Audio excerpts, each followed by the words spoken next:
Thank you for attending my talk. Just a quick outline. First, I'm going to try to motivate the research I've been doing for the past year, which I'm presenting today. I'm talking why I'm interested in studying software communities in general. Then just quickly introduce a software package that I've been writing to help with that, and try to encourage you all to check it out and maybe get involved. And if there's time, I'll try to finish up with exploring a particular scientific study I've been doing with the data I've collected from software communities, as an example of what can be done once you have the data in hand and you start applying the tools from Scientific Python to it. So hopefully there's something that's uncontroversial in this conference, which is that software is pretty important. Fabulously wealthy and famous Mark Andreessen has claimed that software is eating the world. This might be a slightly self-serving statement from a VC tech guy, but there seems to be a ring of truth to it. Interestingly, the second Google hit for that quote is to an article saying that if software is eating the world, then open source will chew it up and swallow it, which is a very visceral image of open source that I had not considered before. But I think it does drive home the idea that software really is not just the code, it's the people. Another thing that I hope that just us being at this conference drives home. Like, it's an incredibly complex process that has a lot of social engagement to it, and we should try to understand that process better if we're trying to figure out what's shaping the world we live in. One good reason to do this is, that slide is not, many of these slides may, looks like it's not widescreen monitor. Well, we'll see how it goes. Is to look at software supply chain risk. So an example of supply chain risk is that the Stuxnet malware worm took advantage of a flaw that was included in the, I believe it was a Siemens Symantec microprocessor that was put in during the production process, right, which then got installed in Iranian nuclear facilities and was used, and that was the vulnerability that Stuxnet exploited. That's a relatively extreme case. Another case is OpenSSL's Heartbleed bug, which is probably OpenSSL was a cryptography library designed to do one thing, keep your data secure. It had a bug in it. Thousands of things were using it. Turns out a lot of data wasn't secure. This is supply chain risk. If we understood better the social process of developing open source libraries like OpenSSL, maybe we could detect these ahead of time, do something about them. That's what I am doing when I'm applying for funding about this. But really, what motivates me is something else, which is that this is just science. And it's a fascinating process. I mean, think about it. Paradigmatically, we can think about science as a kind of cognition. You know, somebody sits around thinking very hard about a problem, they're taking in data, they're considering different hypotheses, but it's not a solo pursuit. Science is also this conversation of people interacting with each other, going to conferences just like this one, sharing ideas. That's what allows science as an institution to sustain itself and to allow for specialization within it and to aggregate those specializations into something that we can call a general knowledge. And beyond that, it's also like a fabulously complex physical process. I mean, like, the world changes because of what we do here. You know, one day a missile will get shot down, or a building will go up, or a dam will be constructed because of the work done by scientists. And somewhere, that's a physical process that's going on, say in this room. So these are things that seem common to like all processes of innovation, which is not a very well understood process because it's just so complex, and we can study software development as a special case of that. And it happens to be one where there's an immense amount of data available because of the open source development process, which many of us are very intimately familiar with. It's a more complex thing to go into here, but there's a fascinating history of it, which I'd really recommend you check out, called 2 Bits, The Cultural History of Free Software by Chris Kelty. There's a big sort of historical anthropology of it. It's available online. It's fantastic. Don't have to go into too much depth, but there's luminaries that you may be aware of. Richard Stallman is the eccentric genius who started the GNU project and the Free Software Foundation. Linus Torvalds, the guy who started the Linux project. But really we owe a lot of what we're doing, especially here, to Tim O'Reilly. If you think about all the people that are speakers here that have published a book under O'Reilly, he's really the guy that made open source legit by showing that you could start a business around it. So here we are with this very pervasive phenomenon, which is open source software, which is pretty much part of everybody's supply chain. If you think about it, everybody is using a computer that runs software now, and a lot of that software depends on open source libraries at a deep level. So maybe open source really is chewing up the world and is going to, just say spit it out? I think I'm more optimistic than, I don't think it's so much of a spitting action, it's more of a rumination. Anyway, the point is that open source software has characteristic properties like, a lot of them will organize around mailing lists. Some of you are probably on an open source software mailing list. Actually, could we get a show of hands on that? Fantastic, right? Like a lot of software production, there's a lot of use of issue trackers. A lot of them are open issue trackers, like GitHub's issue tracker is open unless you pay to close it. There's other ones like Bugzilla and Track. Version control is essential to software production. If only there was a way to pull all this data from the web, which is out there, and get it ready for scientific analysis so we could start understanding this process better. Well, there is a way. It's called BigBang. It's a Python library that, and it does exactly what I just said. It pulls data from those sources. Actually doesn't do issue trackers yet, but will soon. And it parses it and pre-processes it and provides a lot of specialized functions for analyzing it. And you can check it out at that GitHub link. There's an examples directory within that repository which is full of Jupyter notebooks, which now you can view right through the GitHub interface, which demonstrates some of the functionality of the libraries that are included. So if you want to know more about this project, just go there and search around. And if you are interested in contributing, like a exploratory study with this data, a great way to get involved in the nascent BigBang community is to install the software, pull the data, work with it in an IPython notebook, and submit a pull request for it, and show that there's something interesting that you found. In the context of scientific Python in particular, this is like a recursive project, which delights me, in that there's a lot of SciPy dependencies within BigBang, and I've been using the project to analyze a lot of those scientific Python communities themselves. I find this aesthetically very, very appealing. I'm kind of a Hofstadter fan, but other people might think this is just not that interesting. But that's enough talk. Let's start looking at the data in particular. One source that I've worked a lot with is email archives. So I don't know if you're very familiar with what email is under the hood, but it's a bunch of headers with some message body. And this, I believe, is the first email ever sent to NumPy discussion. And we are ignoring Paul Dubois' discussion by distinctly not ignoring it.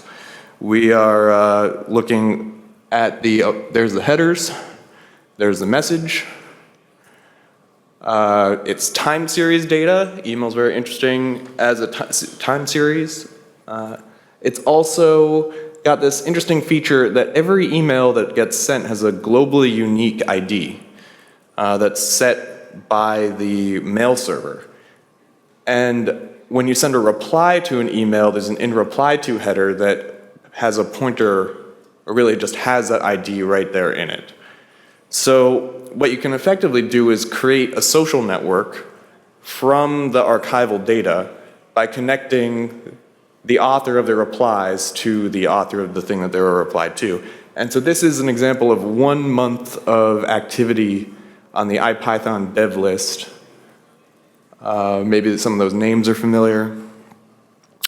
This is on the IPython user list, and just qualitatively you can see there's a slightly different structure. This is a more intimate discussion among developers, presumably about how to build the thing.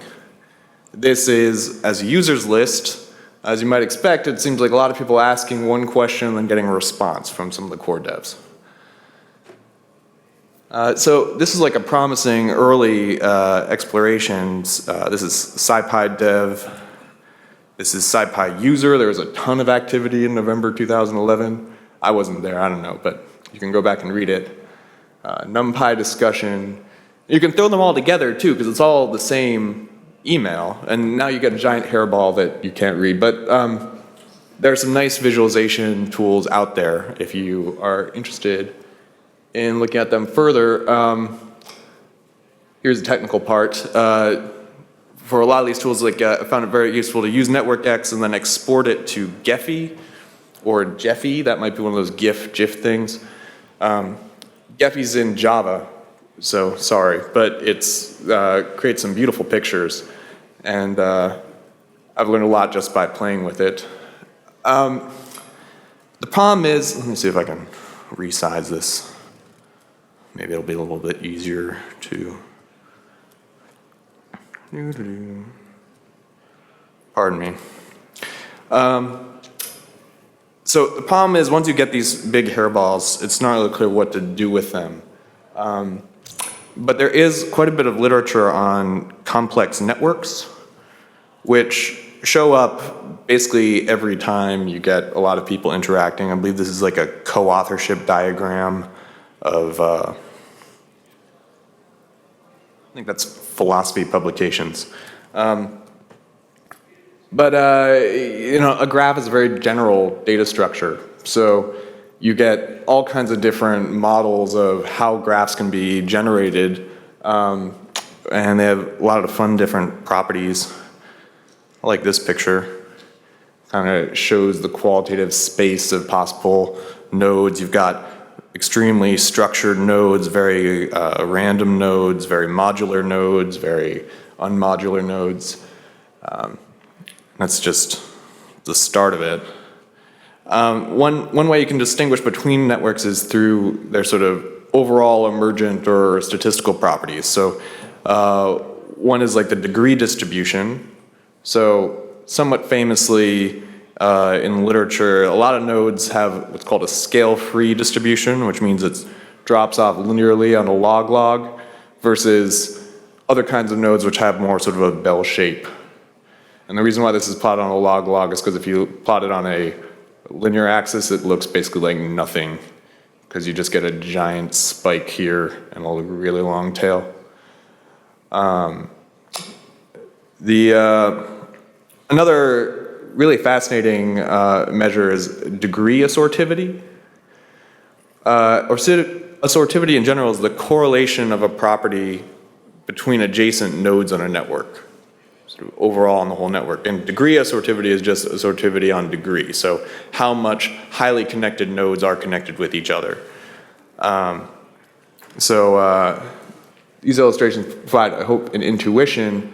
What's most interesting about this metric is there's this very provocative result from Newman in 2002, which was saying that a lot of these socially constructed networks, like co-authorship and interactions between company directors and things, are very assortative, meaning that the highly connected people are very connected with each other. But if you look at like biological networks, say protein interactions or neural networks or food webs or some technical networks like the World Wide Web, they're disassortative. So if you go back to the picture, these are assortative at the top, and these are the disassortative. Oh, sorry. These are assortative on the left. These are the disassortative on the right. So it's sort of suggestive that maybe there's something about like the way people kind of want to glom onto each other which makes assortative networks, and the way some kind of like functionally constructed thing that does something useful is disassortative. Remember that if we get to the end of the talk, which we've got 5 minutes left before questions or lunch. Oh well, can I cut any of this out? There's a bunch of models which, as I said, have different sort of emergent properties of the networks that they create. So one model is you just have a bunch of nodes and then you add edges with a certain probability. Another is you start with a small number of nodes and you add edges and then you start connecting those new nodes to the old nodes. But you do what's called preferential attachment. You add a node to another node with likelihood that's proportional to its degree, meaning you get a lot of things being connected to some superstars.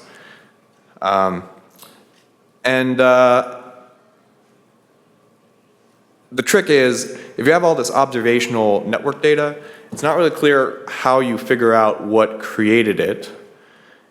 And so I've been puzzling through this for a while. I'm not very good at statistics, really, but I do remember this theorem. I don't even remember how to normalize it, but basically, if you can show a difference in the likelihood of the data given some hypothesis, and that likelihood, there's a difference between it, then you know that you should be persuaded by the data that the hypothesis that is more likely is, or the data with a higher likelihood is true. See, falling all over myself to kind of the most basic thing to think of. So if you're trying to figure out what process created data, you can be like, well, let's look at this graph and look at the degree. Is this more likely to be data generated by binomial distribution, which would be like a bell curve, or would it be more likely to be something that created a power law, which would be like a swoop like that? And the answer is the data doesn't fit either of those, because I think I generated a Erdős-Renyi graph and a Barabasi-Alpert graph and then mixed them to create this data. So the data doesn't fit either hypothesis, which just goes to show that if you don't have a good hypothesis in the first place, it's not going to fit. And the likelihood comparison doesn't really necessarily tell you anything, but in principle, you can actually run these kinds of tests and understand how the data came about. And if there's like a long puzzle, sort of as long as scientific inquiry itself, it's like, how do you get causal inference from observations of the world? If we don't have good experimental support for interacting with these communities, though I suppose I could go and start trying to like intervene on communities, but there's some ethical implications of that. So it's better to use just the observational data, but even with just the observational data, if you can match a generative process to it, then you get some kind of empirical purchase on what caused it. This is a really exciting intellectual debate if you're a wonk about these things, but I'm just going to assert that this is a valid method of causal inference and observational data. And in case that was all terrifically boring, these are some pretty graphs of email created by Gephi. Just diving in a little bit to what we've seen. I pulled 13 public mailing lists from the SciPy communities, but also there's some from Wikimedia. That's this cluster here, and also OpenStreetMap, which is a fabulous project that also has a Mailman 2 instance with an exposed archive page, which is the portal into this wonderful world of email that I've been using. And you can see that there's a lot of just disconnected nodes. These are people who send an email and were never replied to. This is the vast and glorious world of scientific Python. This is just scientific Python itself. So this is NumPy discussion, SciPy dev, SciPy user, IPython dev, IPython user. Oh, I should say that I weighted the edges based on the number of replies, weighted I think the nodes based on number of emails sent. So here we're sort of descending from space into whatever. This is a much less pretty, but maybe more informative graph. If you take the page rank, which Mayer calls how Google started its search engine by ranking search results based on the page rank of things in the link graph. If you use that same metric on the people in the SciPy community, you come out with a lot of big names. I haven't been in the SciPy community that long, but I do work for Charlotte, who's an ethnographer of data science. And she was asking, when we got to this conference, like, well, who should I talk to? Who's the who's who in SciPy? I said, well, let me show you the top posters of these SciPy mailing lists. This seems like a pretty good list. Maybe you'll agree, maybe you'll disagree. Maybe you'll be confused by my inability to handle Unicode properly.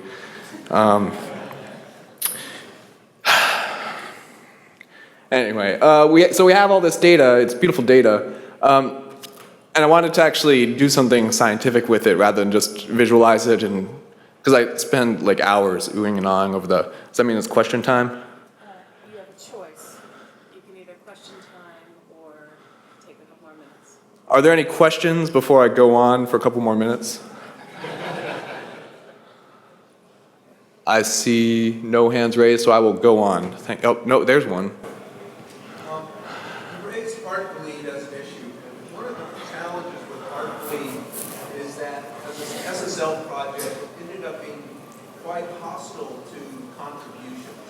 So, for example, Apple left the SSL project and created their own stack, which had its own problems, mostly because open SSL people were very difficult to work with. Is this the kind of thing that you could discover open source projects that actually are not living up to Eric Raymond's all bugs are shallow because thousands of eyes are looking at them? OpenSSL and Heartbleed fell to this problem of not enough eyes looked at Heartbleed or not enough eyes looked at OpenSSL. Could your social graphs help us find those problems before we have a huge exposure on the internet? Yes, thank you for that question. Any other questions? All right, I'm gonna I mean, it's a great question. Yeah, that's the point. To try to figure out how to do things like that. The first step, I think, is to get the data. I've got a couple of those boxes checked. Right?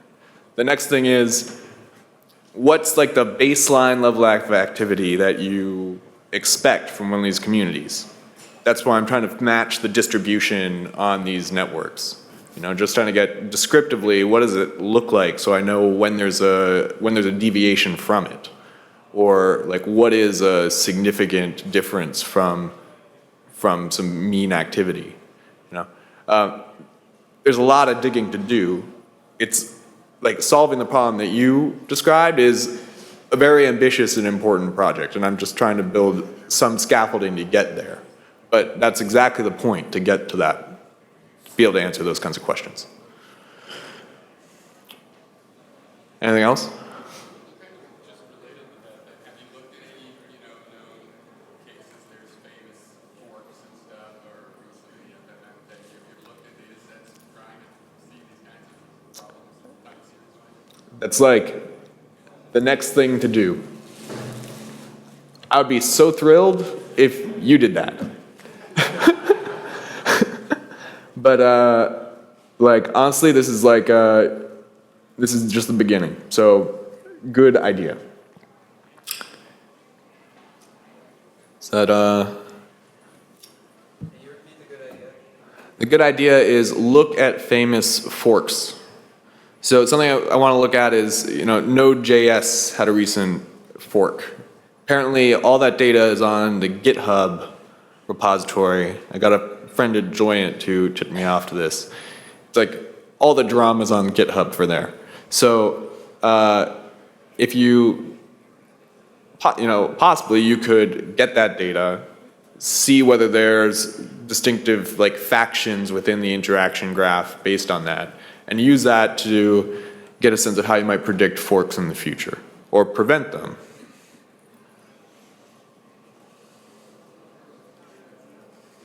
Should I? Do you have a wrap-up? Do I have a wrap-up? Sure, I've got a wrap-up. So, long story short, I ran the numbers. Turns out the degree distribution on these mailing lists, it's not power law.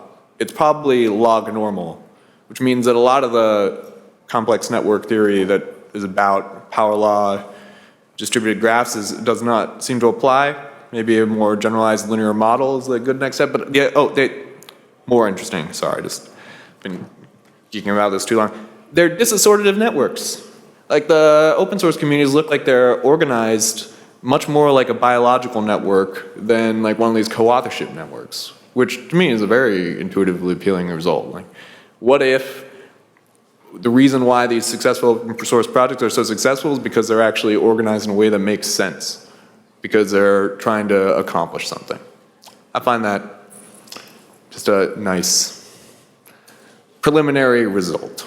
And I suppose that's all. So please, if you're interested in the project, please contact me, and thanks so much for listening.